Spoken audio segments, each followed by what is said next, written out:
The Arcturian hegemony stood as the most feared power in their section of the galaxy. Over 3 centuries, they had brought 17 star systems under their control. Their method never changed: observe, evaluate, and conquer. Their tall, 6-limbed forms and advanced technology made resistance futile for most species they encountered. Fleet Commander Tak stood on the bridge of the Dominant Will, the flagship of the Arcturian fleet. His blue-scaled skin reflected the light of the command console as he reviewed the reports from the scout ships that had been watching Earth for the past 5 years. "This species seems particularly primitive," he noted to his second-in-command. "Their weapons still rely on chemical propellants and nuclear fission. They waste resources fighting among themselves over arbitrary territorial lines." "True, Commander," his officer replied. "Their most advanced fighters can barely reach their own orbital satellites. Their ground forces still use wheeled vehicles and explosive projectiles." Tak flicked his third eye membrane in what passed for amusement among his kind. "And yet they broadcast all their entertainment and communications into space as if inviting conquest. They practically announced their vulnerabilities to the cosmos." The commander made his decision quickly. "Prepare for first contact. Standard diplomatic approach. We'll evaluate their resources in person before beginning the integration process." As the massive Arcturian vessel dropped out of faster-than-light travel at the edge of the solar system, Earth's deep space monitoring stations detected its presence. The ship was enormous, nearly 2 kilometers in length, with a distinctive crescent shape that housed weapons capable of reducing cities to ash in seconds. In a secure underground facility beneath the Swiss Alps, not far from Geneva, General Kim paced the floor of the United Earth Defense Council chamber. Representatives from every major military power on the planet sat around a circular table, their faces illuminated by the holographic display of the approaching alien vessel. "They're coming exactly as we predicted," General Kim said. "Right on schedule." Admiral Park nodded. "The decoy technologies worked. They think we're still using F-35s and Abrams tanks as the core of our military." "What about our orbital defenses?" asked Colonel Lee. "Still hidden," confirmed General Kim. "The Sol Shield network remains in standby mode, completely masked by our quantum displacement technology. The aliens have no idea we can detect their scanning attempts." For almost 50 years, since the Proxima Centauri signals had been decoded in 2078, humanity had known they weren't alone. The messages contained enough information about the Arcturian hegemony to understand the threat they posed. World leaders had made an unprecedented decision: prepare in secret for the inevitable contact. The world's public military parades still showcased technology that was, in reality, decades behind what actually existed. Nations maintained the appearance of rivalry and technological stagnation. Meanwhile, deep underground and beneath the oceans, humanity built its true defenses. "The charade has worked perfectly," said Admiral Park, studying the alien ship's approach vector. "Their scans show exactly what we want them to see: a divided planet with minimal space presence and outdated military capabilities." General Kim pulled up another display showing green dots representing Earth's hidden defense installations. "All Phase 3 facilities are ready. The lunar bases report full operational status, and the Jupiter outposts are on standby." The Arcturian vessel took position in Earth's orbit, its massive shadow falling over Europe as it hovered above Geneva. Smaller craft deployed from its hull, descending toward the United Nations headquarters. Inside his private office, UN Secretary General Yoon watched the ship's approach. Unlike most of humanity, who were experiencing their first alien contact with a mixture of fear and awe, he felt a grim satisfaction. The plan was working. His secure phone rang. "Yes. Sir, Defense Council reports all systems are green," said a voice. "Operation False Flag is proceeding as planned. The visitor will land in 12 minutes. "Very good," Yoon replied. "And our special guest? Ready to play her part?" "She's been fully briefed." The Secretary General ended the call and straightened his tie. In the mirror, He caught his own reflection and the hint of a smile. Humanity had spent generations fighting itself, perfecting the art of war. Now that expertise would serve a greater purpose. When Fleet Commander Tak stepped from his shuttle onto Earth's soil, he was greeted by a delegation of Earth's apparent leaders. They were smaller than he had expected, soft-looking creatures with only 2 arms and eyes that didn't properly track movement. "Welcome to Earth," said Secretary General Yoon with a practiced look of awe and slight fear. "We are honored by your presence." Tak didn't bother with pleasantries. "I am Fleet Commander Tech of the Arcturian hegemony. Your world has been noticed by our civilization. We come to offer you the opportunity to join our collective." The humans exchanged nervous glances, exactly as expected. Tak had seen this reaction on 17 other worlds. The fear, the uncertainty, the desperate hope that submission might mean survival. "Of course," Yoon said with appropriate deference. "We would be honored to discuss terms. Perhaps you would join us inside for discussions." As Tak followed the humans into the Grand United Nations building, his personal scanner analyzed everything. The building materials were primitive, mostly concrete and steel. The security forces carried projectile weapons that couldn't even penetrate Arcturian skin. Even their communication devices used easily intercepted radio waves. What Tak couldn't detect were the quantum-encoded signals passing between Special Agent Min in the security detail and the defense network. Nor could he see the advanced scanning technology hidden in the seemingly decorative wall panels, mapping every aspect of Arcturian biology. In a secure room beneath the New Andes Mountains, Dr. Han watched the data flow in. "We're getting everything," she told her team. "Cellular structure, energy readings, technological signatures. Their shielding technology is impressive but predictable." Back in Geneva, Tak sat across from Earth's leaders at a large table. "Your planet has resources we require," he said bluntly. "Your people have skills that can be useful. The hegemony offers protection in exchange for your service." "Protection?" asked Yoon innocently. "From what dangers?" Tak's mouth parts shifted in what passed for a smile. "The universe is full of threats. Without our protection, your species would be vulnerable. Other civilizations are not as generous as we are." General Kim, playing the role of a simple military advisor, asked, "And if we decline this generous offer?" "That would be unfortunate," Tak said. "We would be forced to demonstrate why 17 other systems chose cooperation." The Earth representatives exchanged worried looks that masked their internal satisfaction. Every word, every threat was being recorded and analyzed. The Arcturians' arrogance was providing exactly the intelligence they needed.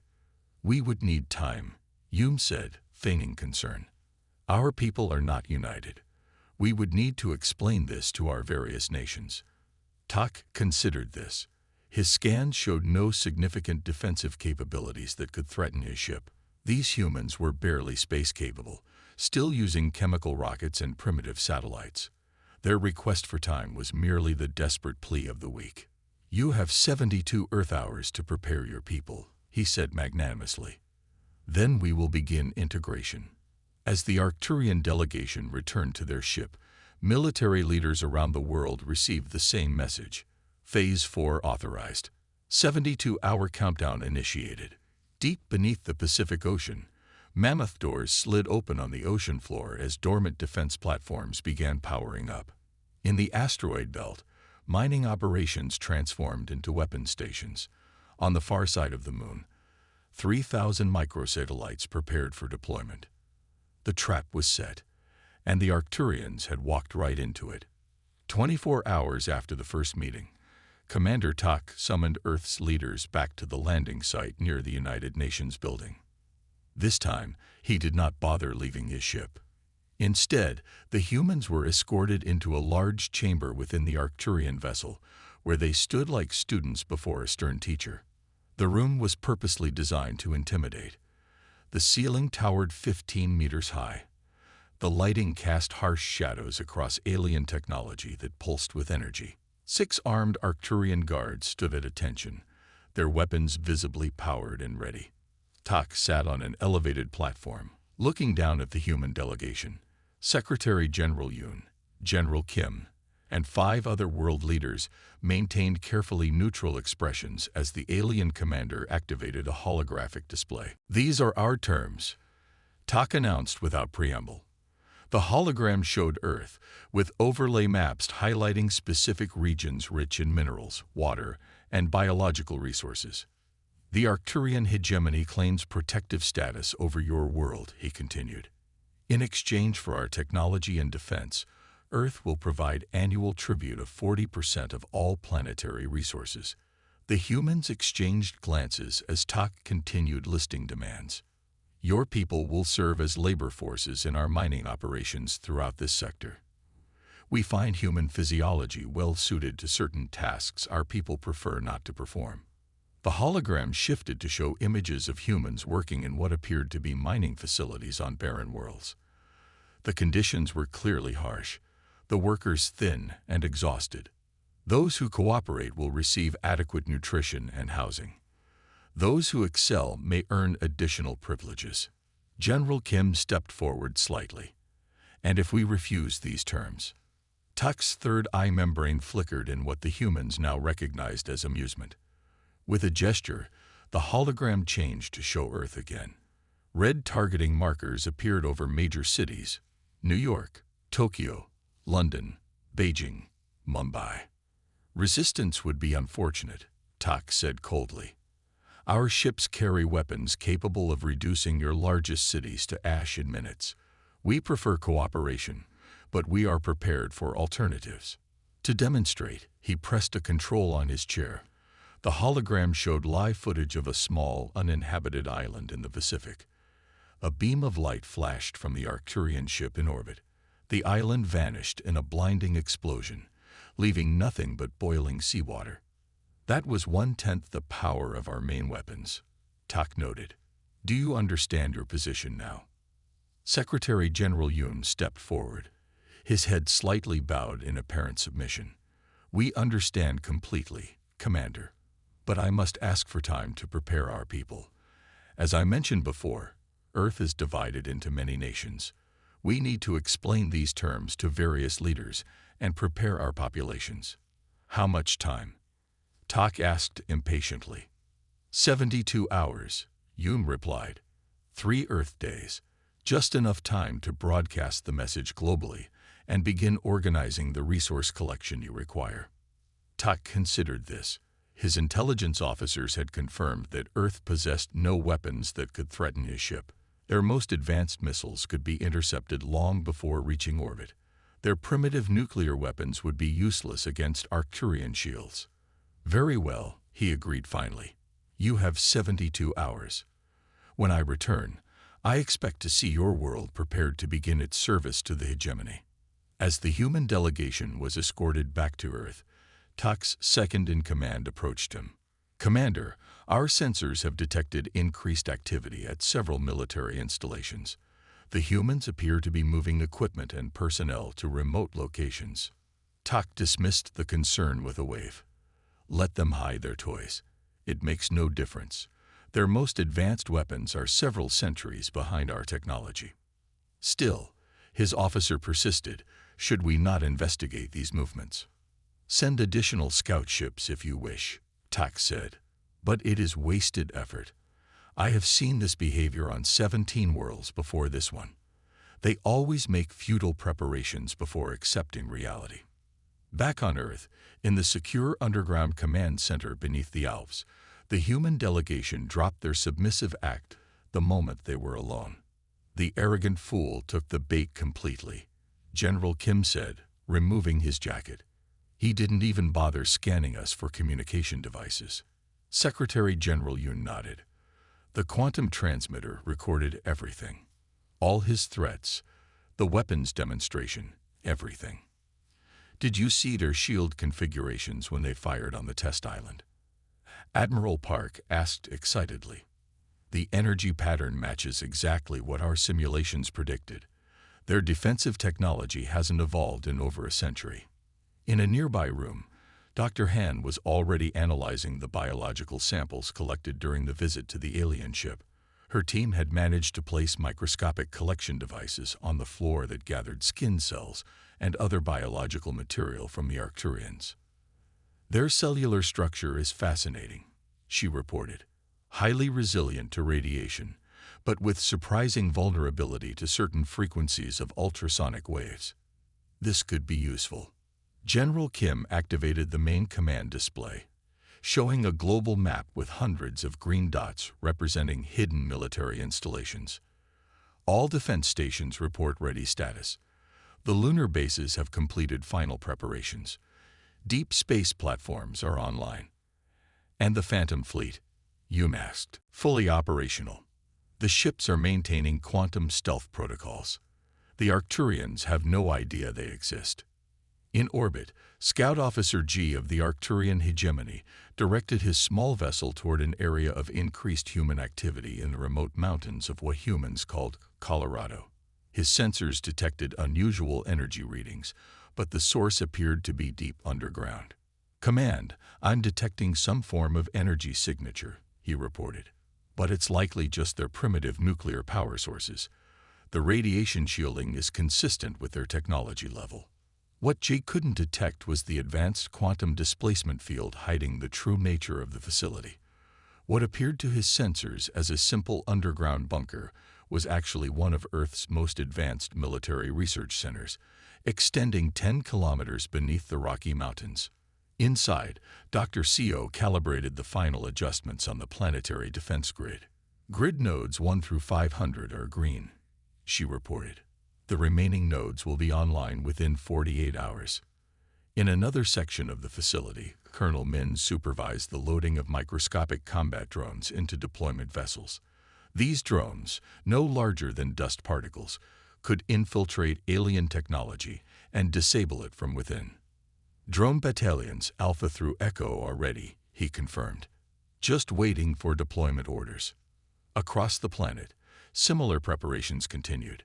In deep ocean trenches, enormous hangar doors opened to release vessels that had remained hidden for decades. In the Amazon rainforest, what appeared to be dense jungle transformed as camouflage fields deactivated, revealing launch platforms for orbital defense systems. Commander Tak, meanwhile, celebrated his easy conquest. "Add another resource-rich world to our collection," he told his officers. "These humans are softer than most species we encounter." They didn't even attempt to resist. His intelligence officer frowned slightly. "Commander, there's something unusual about their behavior. Most species show more fear, more panic. These humans seem almost calculated in their responses." "That's because they still believe they have hope," Tak replied dismissively. "Once we begin the resource extraction and labor reassignments, they'll understand their place." As the Arcturian ship maintained its position over Geneva, its sensors continued to scan Earth's surface. They detected military vehicles moving, communication signals increasing, and human aircraft taking off and landing at higher rates than normal. But nothing in their observations suggested a serious threat. The trap was nearly ready. In just 48 more hours, humanity would reveal its true strength, and the Arcturian hegemony would face something they had never encountered before, a prey that had been waiting for the predator all along. The 72-hour deadline arrived. On the bridge of the dominant will, Commander Tak prepared to receive Earth's formal surrender. His crew had spent the time cataloging Earth's resources and planning extraction routes. The massive ship's hold was already being converted into processing centers where humans would be sorted for labor assignments. "Open communication with their leaders," Tak ordered, settling into his command chair. The main view screen activated, showing not the meeting room where they had previously gathered, but what appeared to be a formal office. Behind a wooden desk sat a woman Tak had not seen before. "I am President Sunwoo of the United Earth Government," she said calmly. "I speak for all humanity." Tak's third eye blinked in confusion. "Where is Secretary General Yoon? He was designated as your speaking representative." Secretary General Yoon was merely one of our diplomatic corps, President Sunwoo replied. "For matters of planetary security, I hold final authority." This was unexpected, But Tak saw no reason for concern. It was common for prey species to shuffle their leadership before capitulation, often sacrificing previous leaders to curry favor with the hegemony. Very well, Tak said impatiently. Have you prepared your people to begin resource collection? Our processing ships will arrive within 6 hours. President Sunwoo's expression remained calm. We've reviewed your proposal and prepared our response. She pressed a button on her desk. Perhaps you should look outside your viewport, Commander. Tak turned to his sensor officer, who suddenly shouted in alarm. Commander, multiple objects deploying from Earth's moon. The tactical display showed thousands of small objects emerging from the lunar surface, spreading out to form a network around Earth. Before Tak could respond, his ship's sensors detected massive energy surges from Earth's oceans. Across the planet's surface, the waters churned as enormous platforms rose from the depths. These weren't the primitive oil drilling platforms the Arcturians had observed before. These were advanced weapons platforms, each bearing technology that matched or exceeded the hegemony's own capabilities. What is happening? Tak demanded, rising from his chair. Scan those platforms. I can't get clear readings, his science officer replied frantically. They're protected by some kind of energy field our sensors can't penetrate. On the view screen, President Sunwoo continued speaking, her voice steady. Humanity has lived in the shadow of our own self-destruction for centuries. We've pointed nuclear weapons at ourselves for generations, always one button away from extinction. That experience taught us caution. Around major cities across the planet, shimmering domes of energy appeared, quantum displacement fields that could redirect any attack into another dimension. The weapons you see now represent merely 5% of our defensive capability, President Sunwoo said. We've known about your hegemony for decades. The Proxima Centauri civilization warned us before you conquered them. Tak felt a cold sensation in his secondary heart. The Proxima system had been conquered 30 Earth years ago. There should have been no way for these humans to have received warnings. Impossible, he whispered. Your species barely has the technology to reach your own moon. President Sunwoo allowed herself a small smile. That's what we wanted you to believe, Commander. Everything you've seen of our military and technology has been carefully staged for observers like you. The fighter jets, the aircraft carriers, the missiles, all of it outdated technology we maintain specifically to hide our true capabilities. On the dominant Wills Bridge, alarms blared as sensors detected new threats. From hidden bases in Earth's asteroid belt, larger vessels were emerging. Real warships, not the primitive spacecraft the Arcturians had observed before. Commander, the tactical officer shouted. I'm detecting antimatter signatures from those vessels. They're powered by containment technology that matches our own. President Sunwoo continued her explanation. When we detected your scout ships 5 years ago, we accelerated our final preparations. We thank you for your patience in giving us these 72 hours. It allowed us to bring our full defense grid online. Tak struggled to comprehend what was happening. In all the hegemony's history of conquest, no species had ever concealed their true technological level so successfully. The implications were staggering. If you were capable of this, he said slowly, why did you not reveal your strength immediately? Why the deception? We needed to understand your intentions completely, President Sunwoo replied. We needed to hear your threats directly, to understand what kind of civilization the hegemony truly is. Now we know. In low Earth orbit, the 3,000 microsatellites formed a complete network. Each one was small, but together they created a defense grid capable of intercepting any weapon the Arcturians might deploy. From hidden bases beneath Antarctica, massive energy cannons emerged from the ice, pointing skyward. In the Sahara Desert, what had appeared to be endless sand dunes transformed as camouflage fields deactivated, revealing launch platforms for space-based interceptors. On the dominant Will, Tak's officers frantically reported new threats appearing across the solar system. Hidden bases on Mars, automated defense platforms in the asteroid belt, and energy signatures suggesting human presence as far out as the moons of Jupiter. "This is impossible," Tak muttered. "Your species should be centuries away from this level of technology." "We are quick learners," President Sunwoo replied, "and highly motivated. The threat of our own extinction drove us to develop weapons that could end our civilization. The threat of alien invasion drove us to perfect them." From his command chair, Tak assessed the situation with growing horror.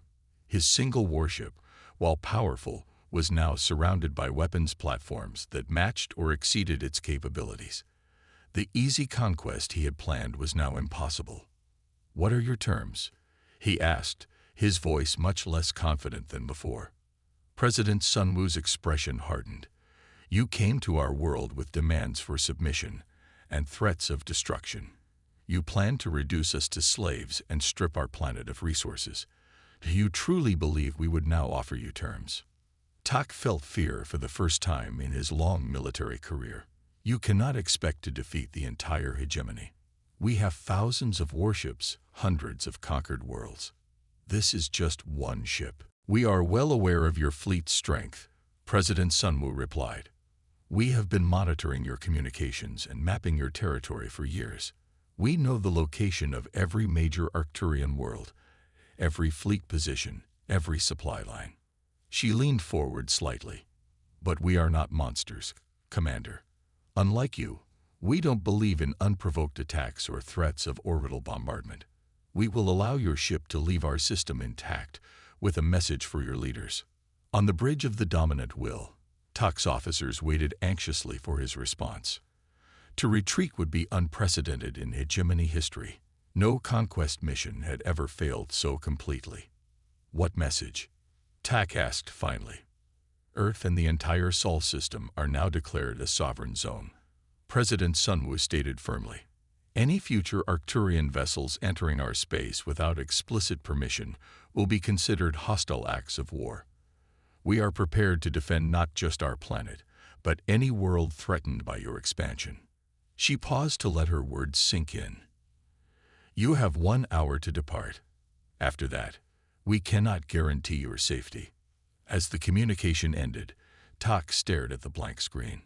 Around him, his officers awaited orders, their confidence shattered by the revelation of humanity's true power.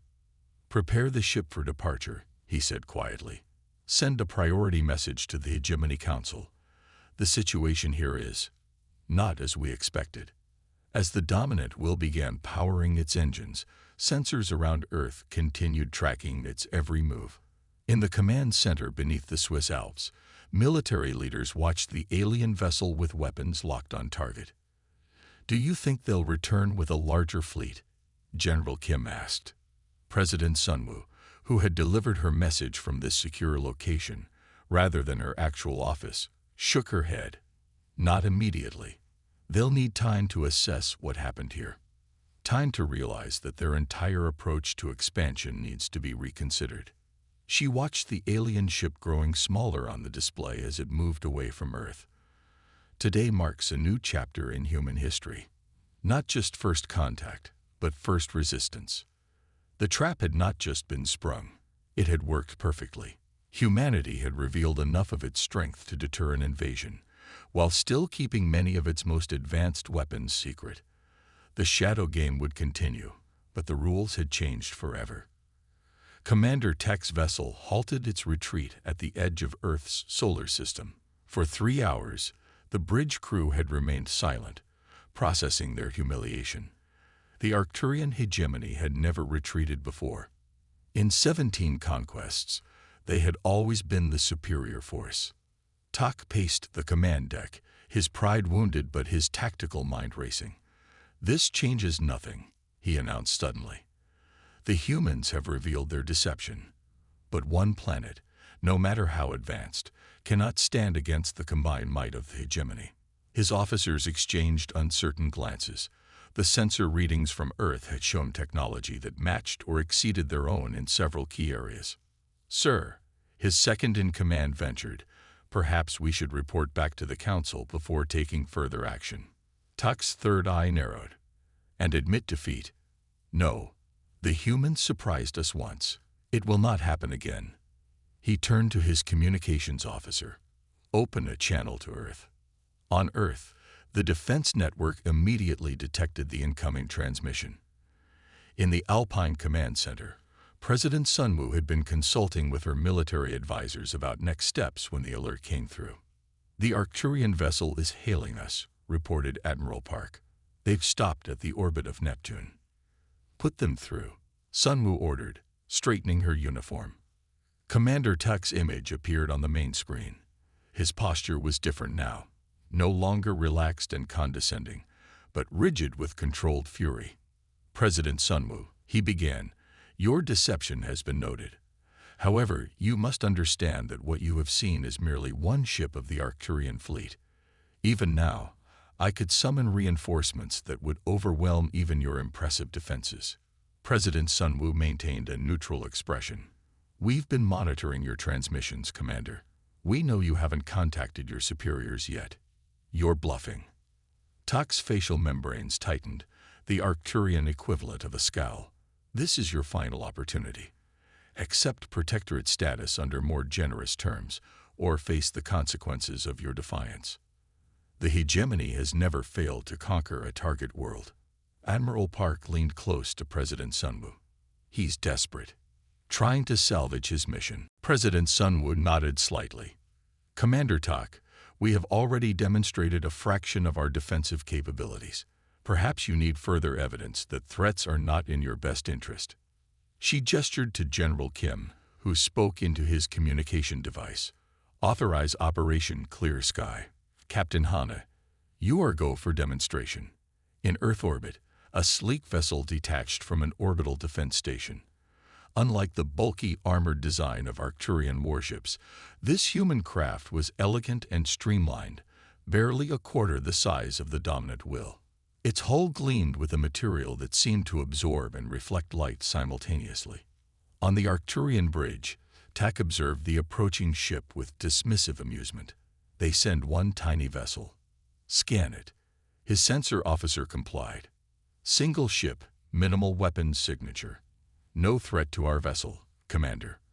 Their hull material is unusual, some form of composite we haven't encountered before, but nothing that could withstand our primary weapons." "They're being theatrical," Tak said with renewed confidence, "trying to intimidate us with a display." On the bridge of the UES Thermopylae, Captain Hana sat calmly in the command chair.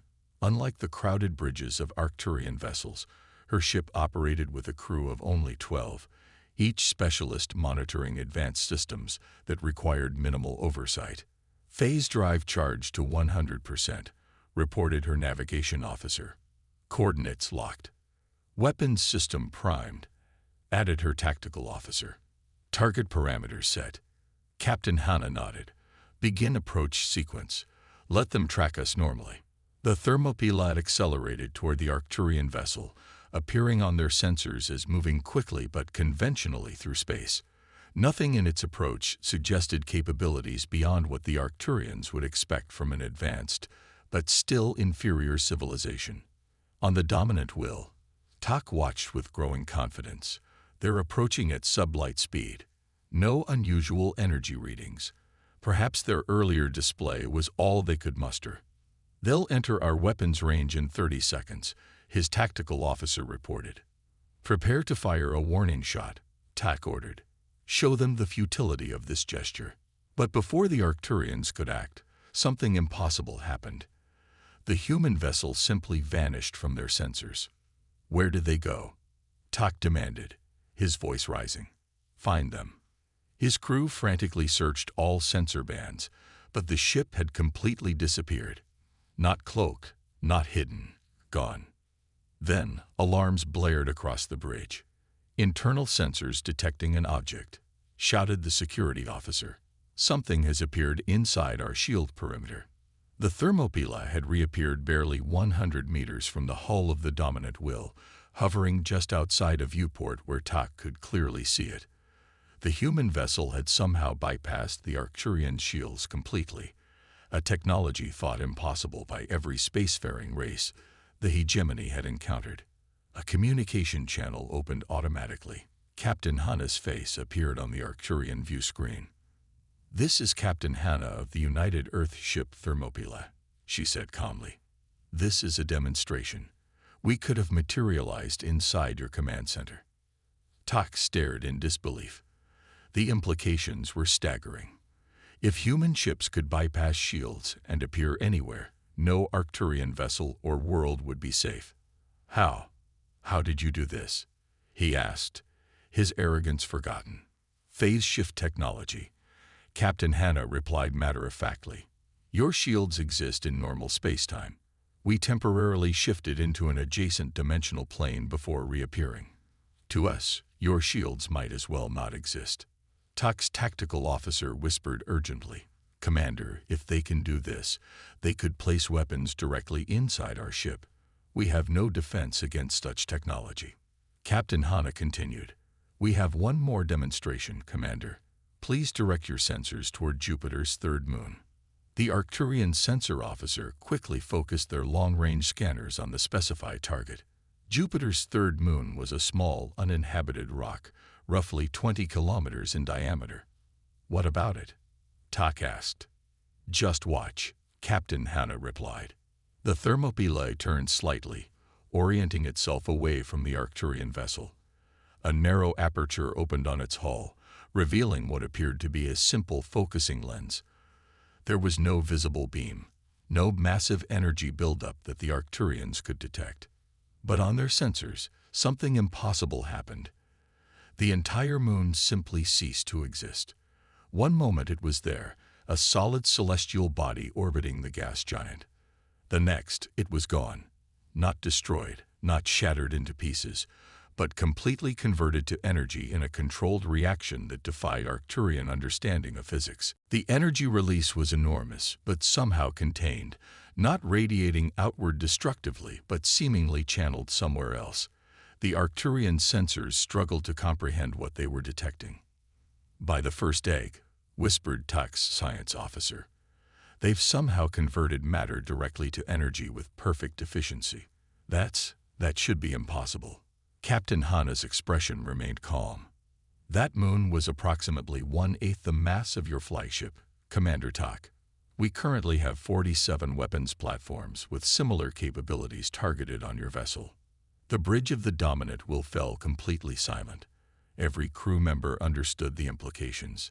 Their most powerful weapons could devastate a planet's surface, but this human technology could make matter simply cease to exist. "The energy from the moon has been safely channeled to our collection grid," Captain Hannah continued. "We don't believe in wasting resources. That single demonstration will power Earth's defense grid for approximately 3 years. Tak sank slowly back into his command chair. In all his years of service to the hegemony, he had never encountered a species with such advanced technology. The humans hadn't just matched Arcturian capabilities, they had surpassed them in ways that seemed impossible. "Why reveal this now?" he asked finally. "If you possessed such power, why maintain the charade at all?" "Because we are not conquerors, Commander," Captain Hannah replied. "We developed these technologies for defense, not aggression. We revealed only what was necessary to ensure you understood our position." She paused, letting her words sink in. "My ship will now return to Earth. You have a decision to make, Commander Tak. You can return to your hegemony and report honestly what you've witnessed here, or you can attempt further hostilities and face the consequences." With that, the Thermopylae's engines glowed briefly. Then it vanished again, reappearing instantly near Earth orbit. A journey that should have taken hours even at the fastest conventional speeds. On the bridge of the Dominant Will, Commander Tak sat in stunned silence. His crew awaited orders, but for the first time in his career, he had none to give. The hegemony's entire understanding of what was possible in warfare had just been shattered by a species they had dismissed as primitive. "Set course for hegemony space," he said finally. "Maximum speed." As the Arcturian vessel turned and accelerated away from the Sol system, Earth's defense network tracked its departure. In the Alpine Command Center, President Sunwoo watched the tactical display with Admiral Park and General Kim. "Do you think they've learned their lesson?" the Admiral asked. President Sunwoo's expression was thoughtful. They've learned that we're not the easy conquest they expected. But species don't abandon their nature overnight. The Arcturians have been conquerors for centuries.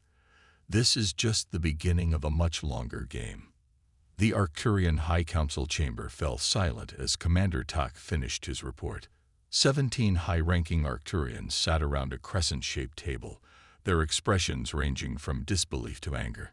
The chamber, normally filled with confident discussions of conquest and resource allocation, now held only uncertainty. "This recording will confirm everything I've reported," Tak said, activating a holographic display. The council watched as the human ship Thermopylae disappeared and reappeared inside their flagship shields, then witnessed the complete conversion of Jupiter's moon into energy.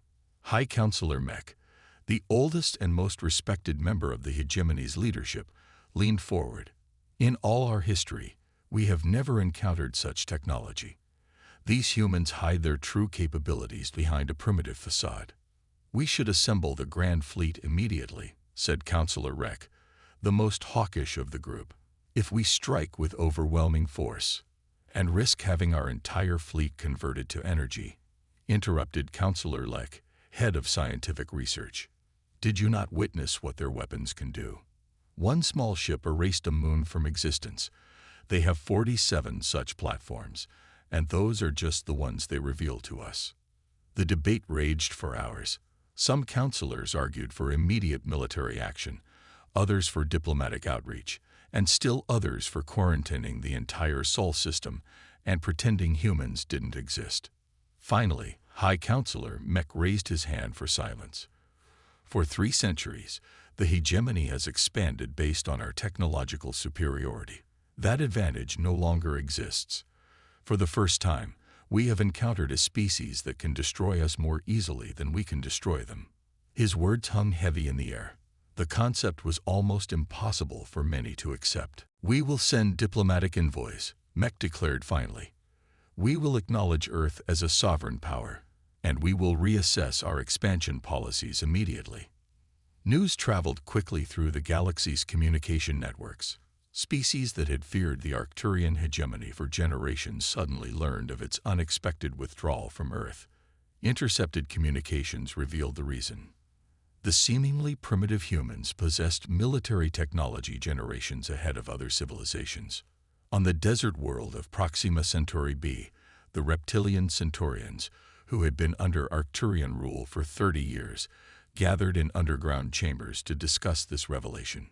The humans stood against the hegemony and won, whispered Elder Soth to the assembled resistance leaders. "Perhaps the time has come to reconsider our position." Similar conversations occurred on dozens of worlds. Species that had lived in fear now saw a possibility for change. Some reached out cautiously to Earth through secret channels.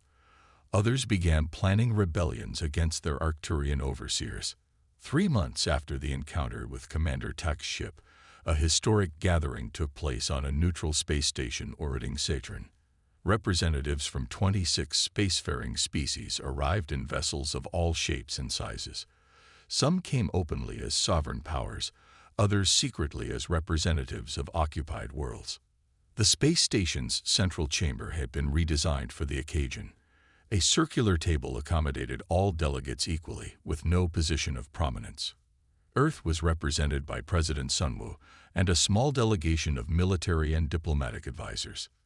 The Arcturian representative, Ambassador Pak, entered last. The room fell silent as the former conqueror took his place at the table. His posture was stiff, his expression carefully neutral. "Welcome to the Sol system," President Sunwoo began. "We gather today to establish a new framework for galactic relations, one based on mutual respect rather than domination." Over the next 5 days, the delegates negotiated what would become known as the Sol Accords. The treaty's primary provisions recognized Earth's sovereignty and established new protocols for peaceful first contact throughout the galaxy. More significantly, it included clauses that would gradually restore independence to worlds conquered by the hegemony. Ambassador Pak objected strongly to these latter provisions. The hegemony cannot simply abandon worlds that have been integrated into our economic system for generations, he argued. Your economic system of taking 90% of resources while providing nothing in return, countered the Proximan delegate, her scales changing color with emotion. That is not economics. That is theft. What surprised many observers was Earth's moderate position during these heated exchanges. Rather than demanding immediate Arcturian withdrawal from all conquered worlds, the human delegates proposed a 10-year transition period with increasing local autonomy. Stability serves everyone's interests, President Sunwoo explained. Sudden change leads to chaos. A measured approach will allow all worlds to adjust. On the final day, the Soul Accords were signed by all 26 species. For the first time in 3 centuries, the Arcturian hegemony formally recognized limits to its expansion. The treaty included provisions for a joint defense force, trade agreements that benefited all signatories, and a council where disputes could be resolved peacefully. As the delegates departed, many approached the humans privately with offers of alliance or technology exchange. President Sunwoo directed all such approaches to Earth's diplomatic corps with the same response. We seek friendship with all, dominance over none. Back on Earth, in the secure underground command center beneath the Alps, President Sunwoo met with her inner circle to discuss the outcomes. The mood was celebratory but cautious. The Arcturians signed, General Kim noted, but we can't trust them to honor the agreement indefinitely. Their culture is built on conquest. That's why the treaty includes verification protocols, President Sunwoo replied. And why we're maintaining our full defense grid. Admiral Jun, who had overseen the space-based aspects of Earth's defense preparations, smiled broadly. It doesn't matter. Our bluff worked perfectly. No one knows what we can and can't actually do. President Sunwoo gave him a peculiar look. Who said anything about a bluff? The room fell silent as her words sank in. The implication was clear. What Earth had revealed, the phase shift technology, the matter-to-energy conversion weapons, the quantum displacement fields, might not be their most advanced capabilities. Are you saying the Thermopylae demonstration wasn't our highest technology? Admiral Jun asked carefully. President Sunwoo's slight smile returned. I'm saying humanity has lived with the threat of self-destruction for centuries. That experience taught us to always maintain options that even our closest allies don't know about. General Kim's eyes widened slightly. The Omega protocols. The president nodded once. Let's just say that what Commander Tak witnessed was impressive enough to secure peace without revealing capabilities that might provoke fear. This was the delicate balance Earth's leadership had maintained throughout the crisis. They had shown enough strength to deter aggression, but not so much that other species would feel compelled to unite against them out of fear. In the weeks that followed, Earth continued its careful diplomatic dance. Aid was offered to formerly conquered worlds without strings attached. Trade relationships were established with dozens of species. Earth's ships began appearing throughout nearby systems, always as visitors rather than occupiers. On the Arcturian homeworld, military leaders studied the new galactic order with mixed emotions. Some accepted the change as inevitable, while others planned in secret for a return to expansion once new technologies could be developed. Fleet Admiral Nek, who had replaced the disgraced Commander Tak, reviewed the latest intelligence reports on Earth. Their vessels have been detected near the Orion Nebula, he told the High Council.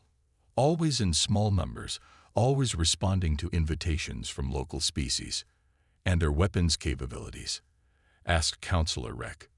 We've observed nothing beyond what was demonstrated to Commander Tak, Admiral Nek replied. But that doesn't mean such capabilities don't exist. The humans are methodical. They reveal only what serves their purposes.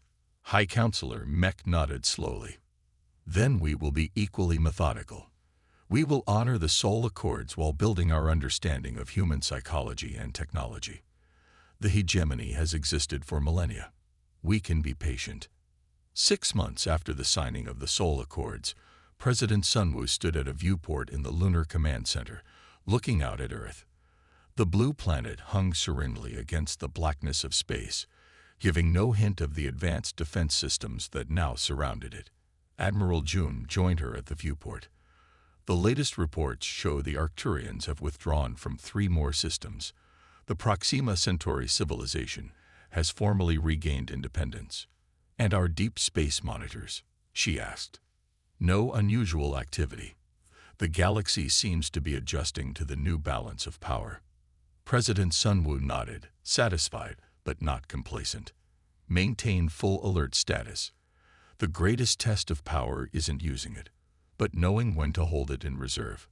As they spoke, Earth's newest vessel, the UES Prometheus, prepared for its maiden voyage. Larger than the Thermopylae, but still elegant in design, it incorporated technologies that had not been revealed during the confrontation with the Arcturians. Captain Hana, newly promoted to fleet captain, walked through the vessel's corridors, inspecting systems that few humans even knew existed. The ship represented humanity's true philosophy: prepare for the worst while working toward the best. Earth had not conquered. It had not dominated. Instead, it had revealed just enough of its strength to secure peace without provoking fear. The greatest victory wasn't won through destruction, but through the careful revelation of power tempered with restraint, a distinctly human approach that would reshape galactic politics for centuries to come.